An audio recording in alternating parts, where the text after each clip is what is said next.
So ఈ మధ్య కాలంలో ఎక్కువగా హెచ్ఆర్ కొన్ని క్వశ్చన్స్ డిఫరెంట్గా అడుగుతున్నారు. వాళ్ళు అసలు జెన్యూనా ఆర్ ఏదైనా ఎక్స్పీరియన్స్ పెట్టి వస్తున్నారా అని తెలుసుకోవడానికి ఇలాంటి క్వశ్చన్స్ అడిగి స్క్రీనింగ్ అయితే చేస్తున్నారు. తర్వాతే ఇంటర్వ్యూ షెడ్యూల్ చేయడం కానీ ఆర్ ఆన్ బోర్డింగ్ చేయడం కానీ చేస్తున్నారని. మరి ఎలాంటి స్క్రీనింగ్ క్వశ్చన్స్ అడుగుతున్నారు and employment busy related questions అడుగుతున్నారు అనేది ఈ వీడియోలో అయితే ఎక్స్ప్లెయిన్ చేస్తాను. యాజ్ యూజువల్గా ఎనీ ఇంటర్వ్యూ ఏ క్వశ్చన్స్తో స్టార్ట్ చేస్తారో మీకు తెలుసు. లైక్ ఇంట్రడ్యూస్ యువర్ సెల్ఫ్ కానీ, could you briefly explain about your self కానీ ఇలాంటి క్వశ్చన్ అడుగుతుంటారు. సో దీని తర్వాత జనరల్ క్వశ్చన్స్ ఉంటాయి. లైక్ మీ కరెంట్ సిటీసీ ఎంత అండ్ ఎంత ఎక్స్పెక్ట్ చేస్తున్నారు, okay, and me notice period ఎంత, అఫిషియల్ నోటీస్ పీరియడ్ ఎంత, 60 డేసా 90 డేసా, ఇన్ కేస్ మీది 60 డేస్ ఆర్ 90 డేస్ అయితే మరి 30 డేస్ 15 డేస్లో ఇమీడియట్గా జాయిన్ అవ్వగలరా లేదా, మరి ఎలా జాయిన్ అవుతారు, ఇవన్నీ క్వశ్చన్స్ అడుగుతుంటారు. అండ్ వీటితో పాటు కొన్ని ఎంఎన్సీ కంపెనీస్ అయితే ఈ క్వశ్చన్స్ కూడా అవుతున్నాయండి. అవి ఏంటంటే మీ పాన్ కార్డ్ నెంబర్ చెప్పమని కానీ, ఆర్ మీ యూఏఎన్ నెంబర్ చెప్పమని కానీ, ఆర్ మీ పిఎఫ్ అకౌంట్ నెంబర్, మీకు పిఎఫ్ ఉందా లేదా, ఇవి కూడా ఈ మధ్యకాలంలో ఈ క్వశ్చన్ ఎక్కువగా అడుగుతున్నారు.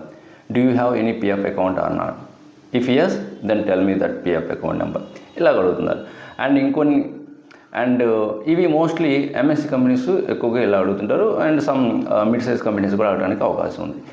అండ్ వీటితో పాటు కొన్ని యాడ్ ఆన్ క్వశ్చన్స్ అడుగుతున్నారు. Like do you have any valid ID proof, okay, like passport కానీ ఆర్ ఆధార్ కార్డ్ కానీ or any driving licence or ఏదైనా ఒక ఐడి ప్రూఫ్ అడుగుతున్నారు. అండ్ వీటితో పాటు ఇంకొన్ని యాడ్ ఆన్ క్వశ్చన్స్ అడుగుతున్నారు. Do you have any legal obligations like loans కానీ, పెండింగ్ కేసెస్ కానీ ఇలాంటివి ఏమైనా ఉన్నాయా అని కూడా అడుగుతారు. ఎందుకంటే ఇలాంటివి ఏమన్నా ఉంటే మాత్రం మిమ్మల్ని హైర్ చేసుకోవడం చాలా కష్టమవుతుంది. సో అందుకని ఒకసారి కన్ఫర్మేషన్ అయితే తీసుకుంటారు. ఈ మధ్య ఇంకొంతమంది కూడా చెప్పింది ఏంటంటే, మీకు ఎవరైనా తెలిసిన వాళ్ళు, మీ ప్రీవియస్ కంపెనీ ఏదైతే మీరు చెప్తారో ఆ కరెంట్ కంపెనీ ఆ ప్రీవియస్ కంపెనీ మీకు తెలిసిన మేనేజర్ నెంబర్ కానీ అండ్ మేనేజర్తో మాట్లాడించున్నాను కానీ ఇలాంటివి కూడా అడుగుతున్నారు. బట్ అది రేర్ కేస్ అండి, అంత అందరూ అడుగుతారని చెప్పలేము. బట్ సమ్ పీపుల్ ఇలాంటివి కూడా ఛాలెంజ్ ఫేస్ చేసిన వాళ్ళు ఉన్నారు. సో మోస్ట్లీ ఏంటంటే ఎక్కువగా ఒక ఎంప్లాయీ వర్కింగ్ చేశారా లేదని తెలుసుకోవాలంటే ఎక్కువగా పిఎఫ్ ఉందా లేదా అని ఇది ఎక్కువగా అడుగుతున్నారు. అండ్ యూఏఎన్ నెంబర్ ఇది అడుగుతుంటారు. అండ్ వాళ్ళ జేడీకి స్కిల్స్కి మ్యాచ్ అయితే వాళ్ళు అప్పుడు ఫర్దర్ స్టెప్స్ అయితే తీసుకుంటున్నారు హైరింగ్ ప్రాసెస్లో. ఇంటర్వ్యూ షెడ్యూల్ చేయడం అండ్ ఇంటర్వ్యూ క్లియర్ అయిన తర్వాత ఇంకా నార్మల్గా అడుగుతుంటారు డాక్యుమెంట్స్, మీ ప్రీవియస్ కంపెనీ రిలీవింగ్ లెటర్ కానీ, హైక్ లెటర్ కానీ, అండ్ పే స్లిప్స్ కానీ, బ్యాంక్ స్టేట్మెంట్స్ కానీ ఇవన్నీ కూడా సబ్మిట్ చేయమని అడుగుతారు. ప్రీ స్క్రీన్ చేస్తారు అండ్ నెక్స్ట్ ఫర్దర్గా ఆన్ బోర్డింగ్ ప్రాసెస్ అయితే చేస్తారండి. సో ఇలాంటివి క్వశ్చన్స్ హెచ్ఆర్స్ అడిగి చాలా స్లో ప్రాసెస్ జరుగుతుంది. అండ్ ఇంతకుముందులా కాదు. ఇంతకుముందు ఫస్ట్ ఎంప్లాయీని ఇంటర్వ్యూలో పర్ఫెక్ట్గా పర్ఫార్మెన్స్ చేస్తే ఫస్ట్ హైర్ చేసుకునేవాళ్ళు, ఆన్ బోర్డింగ్ చేసేవాళ్ళు, తర్వాత బీజీ ప్రాసెస్ స్టార్ట్ అయ్యేది. బట్ ఇప్పుడు అలా లేదు, రివర్స్ అయింది.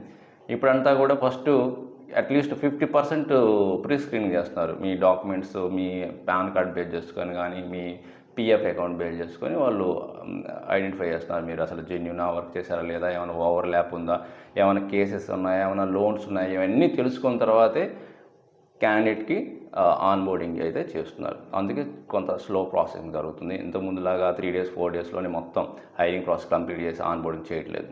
ఇప్పుడు కొన్ని వీక్స్ పడుతుంది. అండ్ ఇది ఇంకా ఇమీడియట్ రిక్వైర్మెంట్ అయి ఉంటే అది చెప్పలేము. కొన్ని సిచ్యువేషన్లో కొంతమంది ఎంప్లాయీస్కి ఇమీడియట్గా కూడా హైర్ చేసుకునే అవకాశం ఉంటుంది. ఓకే, సో ఇదండి కొన్ని interview questions or screening questions HRs రీసెంట్గా అడుగుతుంది. సో ఈ క్వశ్చన్స్ కాకుండా మీరేమన్నా ఇంకా న్యూగా ఫేస్ చేస్తుంటే అవి కామెంట్ రూపంలో తెలియజేయండి. మన వ్యూవర్స్కి చాలా హెల్ప్ అవుతాయి. ఓకే, సో కంటెంట్ నచ్చితే లైక్ చేయండి, షేర్ చేయండి. ఇంకొక మంచి యూస్ఫుల్ కంటెంట్ మళ్ళీ కలుద్దాం. Thank you very much.